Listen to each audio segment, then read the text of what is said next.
direction le Botswana. Terminer l'aventure namibienne, ça a été un pays fort, c'est-à-dire des paysages extraordinaires, des routes extrêmement difficiles, surtout au nord, sinon le sud ça a été pour nous. Et même Fish River Canyon avec des gros cailloux partout, ça a été, parce que c'était plat, mais alors le nord, la frontière de l'Angola, on a cru mourir. Et là, direction de Botswana, super camping, vraiment on est content et on est triste de quitter cette famille qu'on a rencontrée. Vraiment des gens adorables, Silk, Marius, tout ça, on a passé vraiment des moments super. Ils nous ont vraiment aidés côté petite réparation, mais bon, fallait savoir où aller.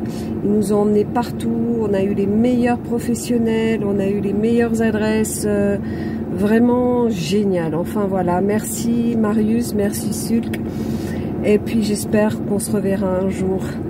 Et je pense à toutes ces rencontres qu'on a faites, c'est génial. Voilà, on est parti.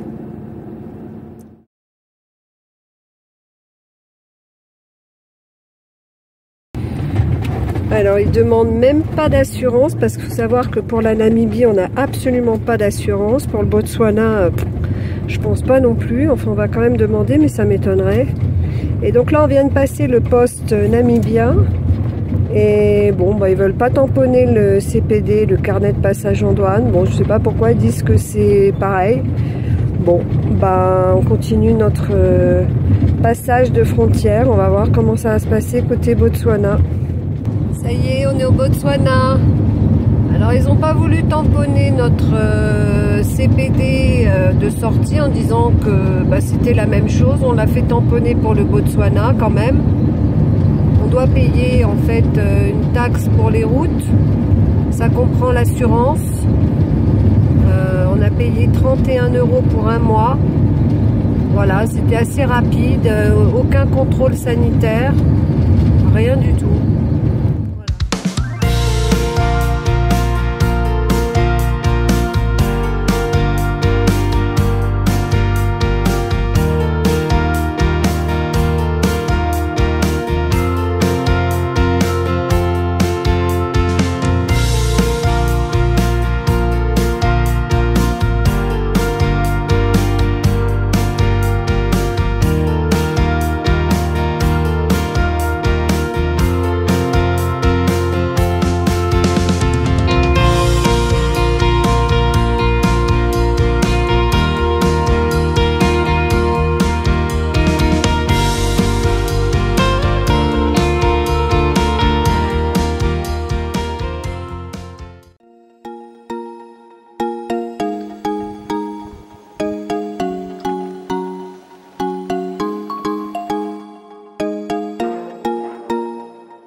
Alors voilà, petit souvenir de nos amis italiens.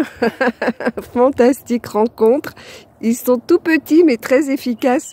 4x4, la petite Panda 4x4. Et puis nous on est là. Un peu plus gros, moins efficace qu'eux, mais on en fait tout autant. Et notre jolie rivière ici avec le lever du soleil. Et nos hippopotames. Voilà. Super, super rencontre.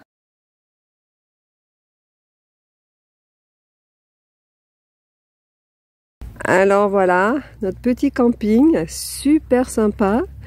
Et puis surtout, la rivière ici avec les hippos. Donc on va aller faire notre petite promenade du matin. Ça va être super sympa. Et puis donc c'est la rivière de Nata. Voilà, on va donner à manger à la chatte avant de partir. Et puis on va aller découvrir ce paysage magnifique. On attaque la balade.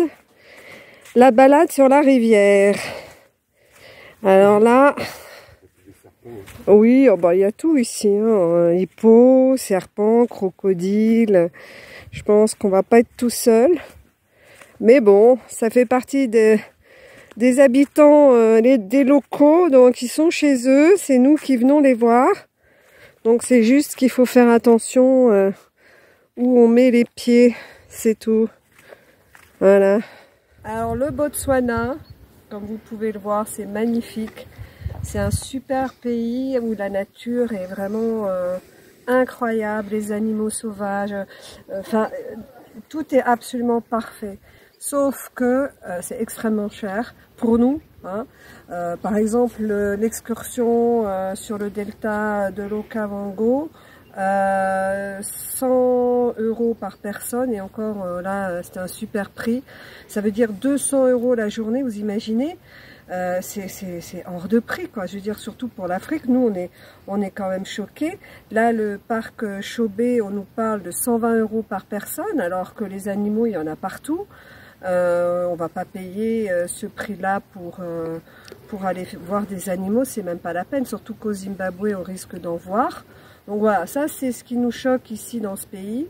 Et puis sinon, bah écoutez, comme vous pouvez le voir, depuis notre aventure en Namibie où on a failli casser le véhicule, bah on a oublié tout ça, on est reparti, on a essayé de se faire une petite aventure dans le bush.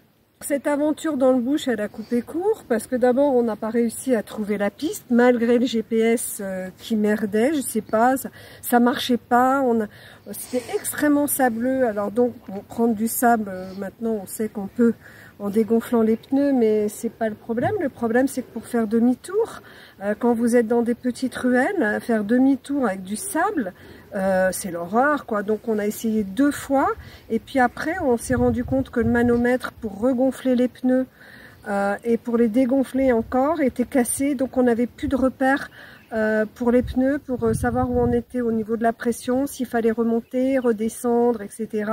Là, donc Jean-Jacques a dit bon allez c'est bon. Moi je suis dégoûtée parce qu'on n'a pas pu aller sur ce spot absolument unique. Alors tous ceux qui iront au Botswana en 4x4, ne manquez pas ce désert de sable-sel au milieu d'un grand parc qui est aussi grand que la Suisse. Faire une nuit là-bas, ça devait être grandiose. On ne la fera pas et puis c'est tout, on a fait tellement d'autres choses.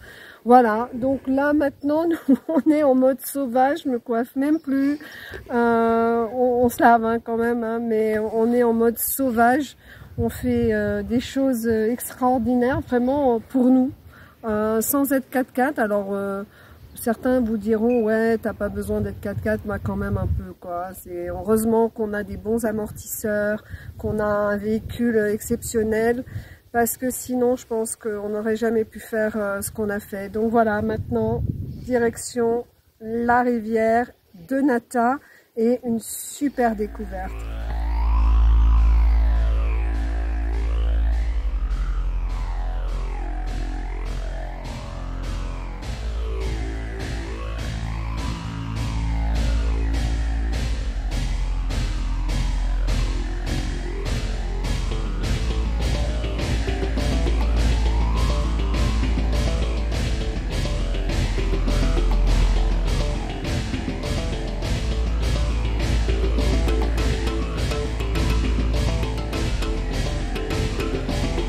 À traverser la rivière, hein.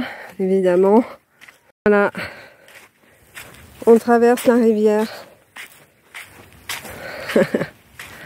Ah, c'est trop beau, c'est trop beau. Un sentiment étrange, pas de bruit, on est seul. Et Jean-Jacques qui marche là. Tiens, arrête de marcher pour voir si on entend les oiseaux. Ouais.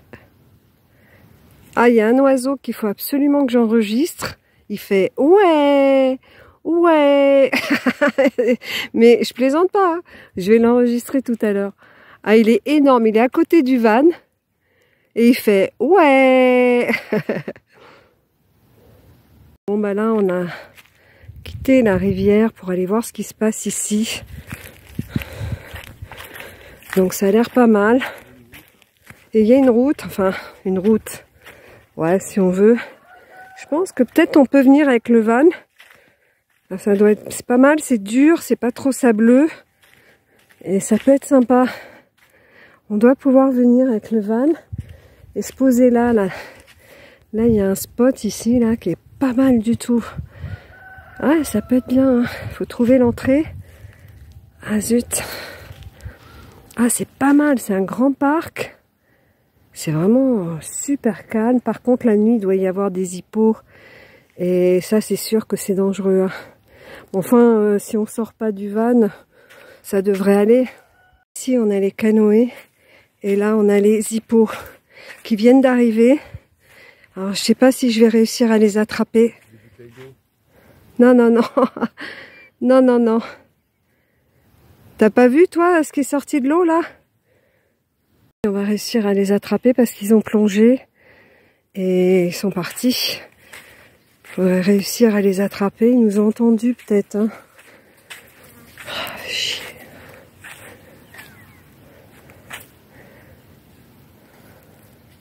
Ah, on les voit pas. Merde.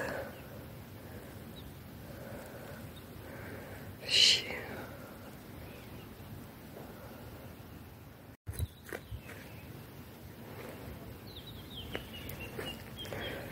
Ouais. Bon, bah nous on n'a pas de peau. On a vu des masses d'eau et des, comment dire, des mini geysers d'eau quand ils respirent. Et après on n'a plus rien vu. Donc je pense qu'on a parlé. Ils ont dû partir, ils ont dû nous entendre. Mais on les capte pas là.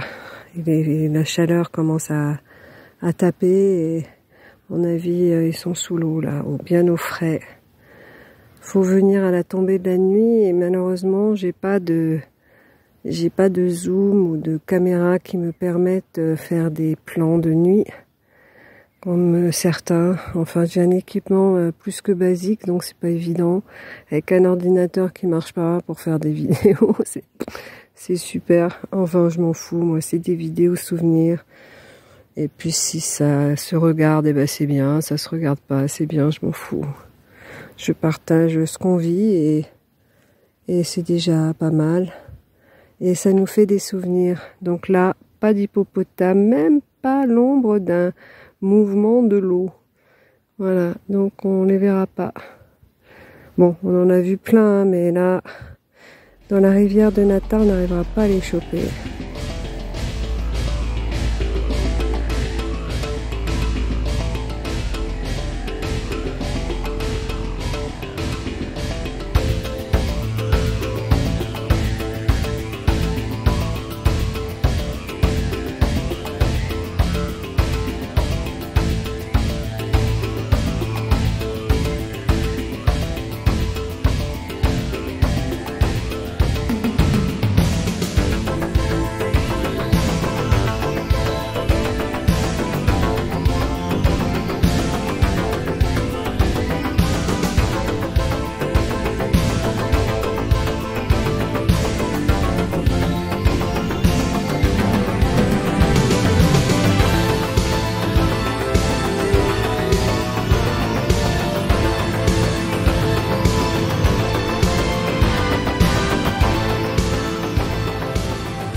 C'est le plus gros.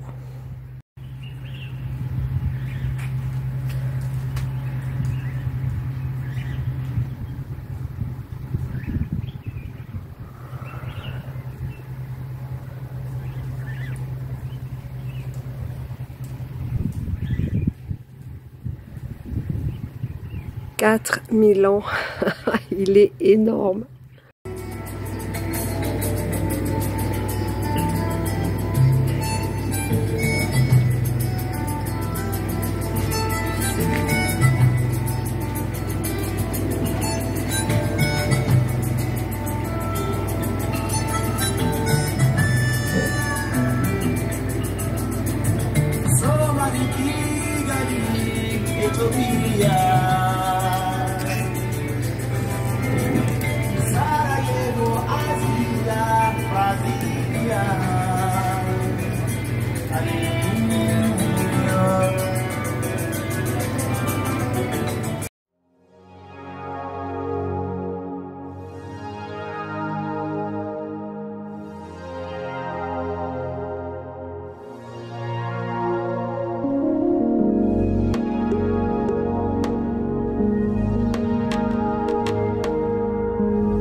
Alors c'est un camping où il y a une réserve d'éléphants. Alors là on est dans la partie camping. Après là-bas vous avez la partie bungalow. Et tout se passe autour du water hole qui est là où vous avez les éléphants. Vous avez le bar, piscine ici et tous les 4x4 qui viennent. Et chaque véhicule possède son petit barbecue. Et derrière, ce qu'on voit qui dépasse le toit, c'est la douche.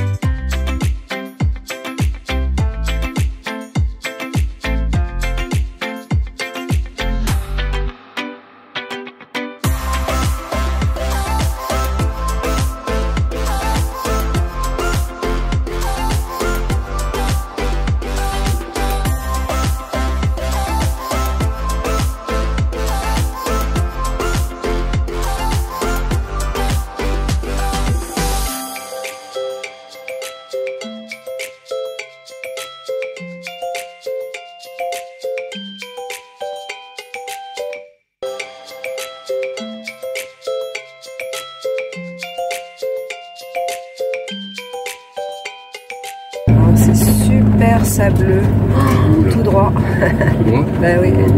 Non, tout droit. Ouais, tout droit, ouais, parce qu'à gauche, c'est les maisons. Voilà.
Alors voilà, on essaye de regonfler nos pneus, mais le mano ne marche plus. Et donc, on ne sait pas du tout à combien on monte ou on descend. Et c'est à cause de ça qu'on s'est enlisé hier. Parce qu'on n'avait pas assez dégonflé. Là, on est passé tranquille, comme une lettre à la poste. Mais là, on va aller en acheter un autre. Alors, système D, on s'est arrêté avec Jean-Jacques au bord de la route. On a vu des camions, là. Et on leur a demandé s'ils pouvaient nous regonfler nos pneus. Et ça va le faire tranquille. Parce que la prochaine station, elle est à 150 km. Donc c'est pas possible. C'est parti! Alors le problème, c'est qu'ils n'ont pas de mano. Ils remplissent ça comme ça, on ne sait pas combien. Donc on va compter par seconde à chaque pneu pour avoir à peu près la même chose, pour passer de 2 bars à 3 bars 5 au moins, pour qu'on puisse faire 150 km en sécurité. Là, au coup d'œil, il rajoute 2 secondes. Voilà. Ah, c'est à la seconde, parce qu'on n'a pas de manomètre. Voilà. Stop, stop, stop. Voilà, au coup de poing en Afrique, on sait combien il y a de pression. C'est un truc de fou. Bon, à la station, on va contrôler... C'est combien? 7. 7. Allez, 7 secondes. 1, 2, 3, 4, 5, 6, 7. Voilà. Allez. Oh, merci. Thank you very much. On devrait arriver à l'autre station de façon normale. Alors ici, si tu t'arrêtes, on te prévient que c'est une aire sauvage et tu t'arrêtes ici à tes risques et périls. Tranquille. Là, franchement, il peut surgir d'ici n'importe quoi. Mais bon, je pense que c'est surtout pour la nuit. Voilà.